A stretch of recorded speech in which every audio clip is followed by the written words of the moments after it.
tous et bienvenue, merci d'être avec nous sur bigradio.fr. C'est parti pour la semaine de l'actu, l'édition du samedi 23 février. Nous décryptons tout de suite toute l'actualité de la semaine.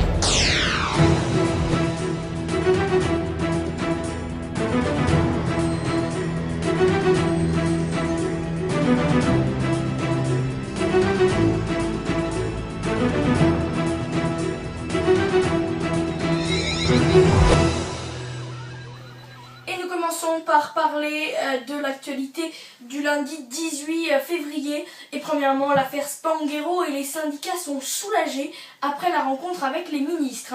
Les représentants du personnel de Spanghero étaient invités au ministère de l'Agriculture ce lundi soir. Après avoir appris que l'entreprise se voyait rétablir partiellement son agrément vétérinaire, ils se sont dit soulagés mais soucieux de rétablir la confiance avec la clientèle. L'affaire du Mediator et deux anciens salariés de l'agence du médicament sont mis en examen. Au total, 3 nouvelles mises en examen viennent donc d'intervenir dans cette affaire. Elles concernent 2 anciens cadres de l'Agence nationale de sécurité du médicament, Jean-Michel Alexandre et Eric Abadi, une des anciennes salariées de Servier. Ces mises en examen ont été décidées les 12 et 14 février dans le cadre du volet tromperie et prise illégale d'intérêt du dossier. C'est le retour surprise d'Hugo Chavez au Venezuela.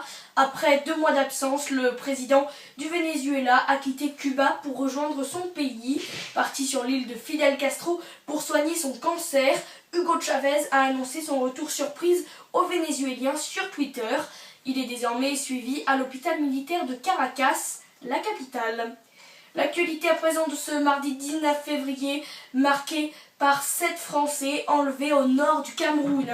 Ce sont donc 7 Français qui ont été enlevés mardi matin dans le nord du Cameroun, près de la frontière avec le Nigeria. C'est ce qu'a confirmé François Hollande. Il s'agit de 3 adultes et 4 enfants enlevés par un groupe terroriste que nous connaissons, a précisé le président français. GDF Suez a confirmé un peu plus tard qu'il s'agissait d'un de ses collaborateurs avec sa famille. Et toujours en Afrique, de l'autre côté, un soldat français tué dans un accrochage sérieux au nord de Mali. C'est un soldat français, un légionnaire du 2e régiment étranger de parachutistes, qui a donc été tué au Mali lors d'un accrochage sérieux mardi dans le nord du pays, a indiqué François Hollande. Plus d'une vingtaine d'islamistes ont également été tués, indique l'état-major des armées. Oscar Pistorius, inculpé de meurtre avec préméditation. L'athlète sud-africain, accusé du meurtre de sa compagne Riva Stiknamp jeudi dernier, comparaissait à nouveau mardi devant le tribunal de Pretoria en Afrique du Sud. Nouveau rebondissement, il est désormais accusé de meurtre avec préméditation. Il a tué de sang-froid, affirme le procureur. La suite de l'affaire de la viande de cheval et perquisition et audition en cours dans les locaux de Spanghero.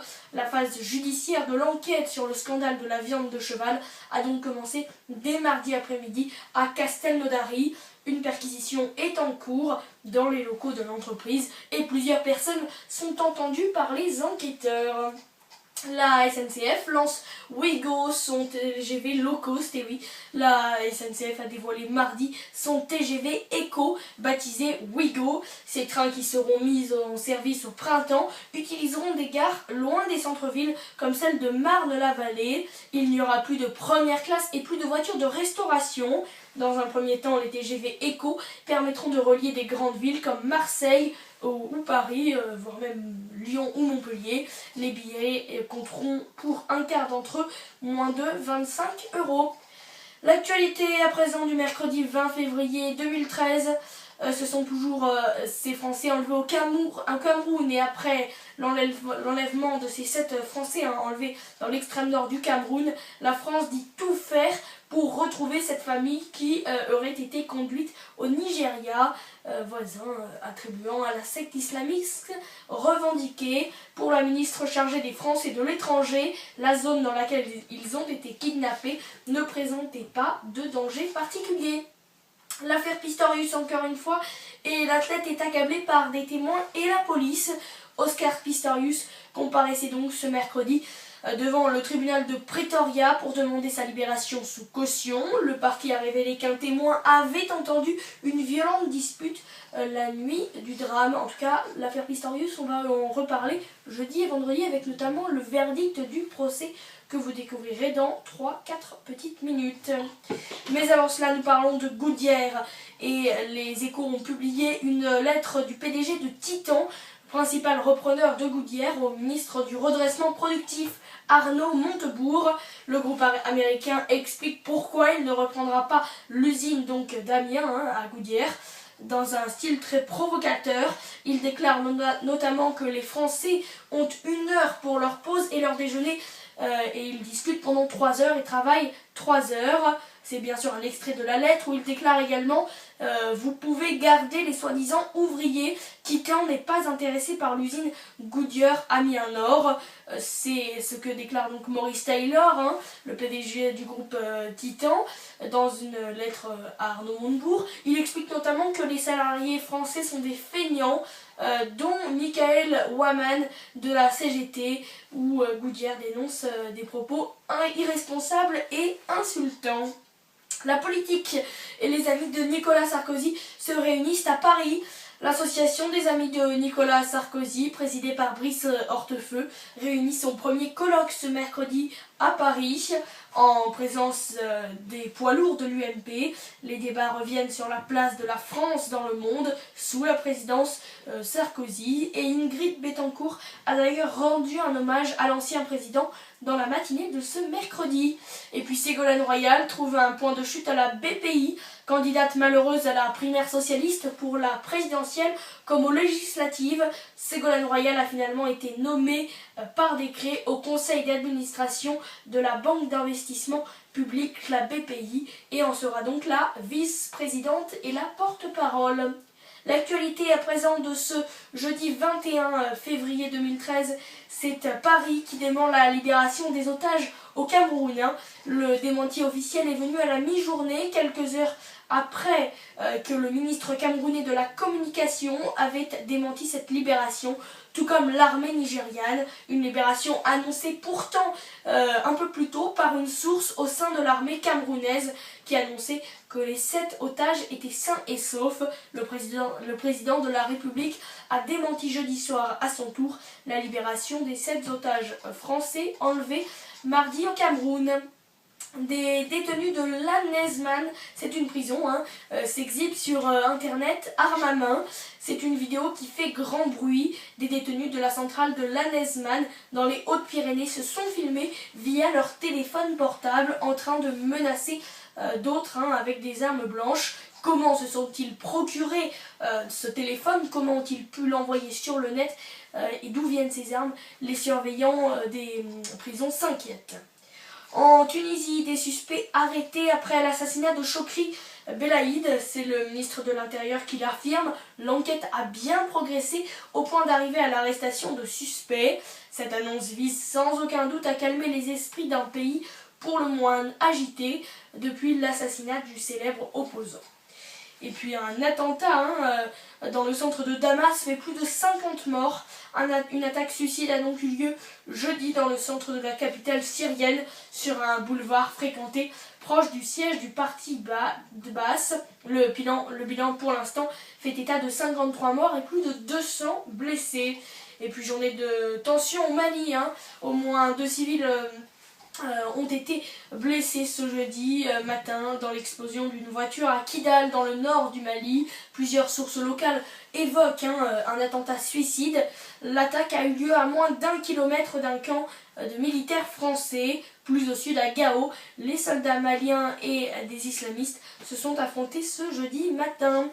Et l'affaire Pistorius, un nouvel enquêteur nommé, Oscar Pistorius, a comparu une nouvelle fois jeudi devant le tribunal d'instance de Pretoria en Afrique du Sud.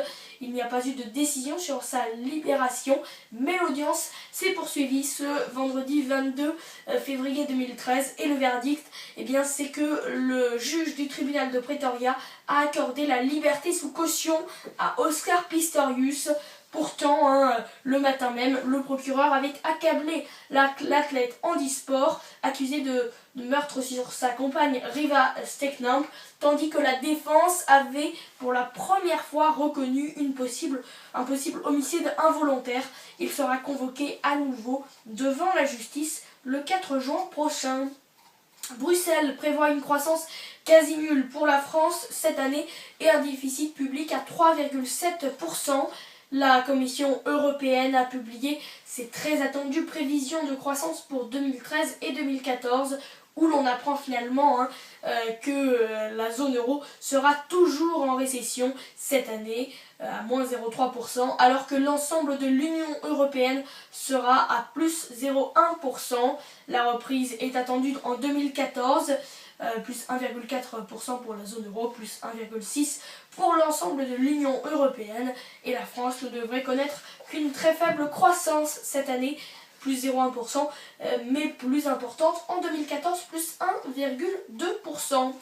La guerre des opérateurs mobiles continue et c'est Free et Bouygues Telecom qui sont condamnés pour dénigrement mutuel. Selon la décision du tribunal de commerce de Paris, Free devra payer 25 millions d'euros d'amende à Bouygues Telecom pour l'avoir dénigré lors de son lancement commercial. Bouygues devra donc verser 5 millions à Free pour des propos tenus en retour.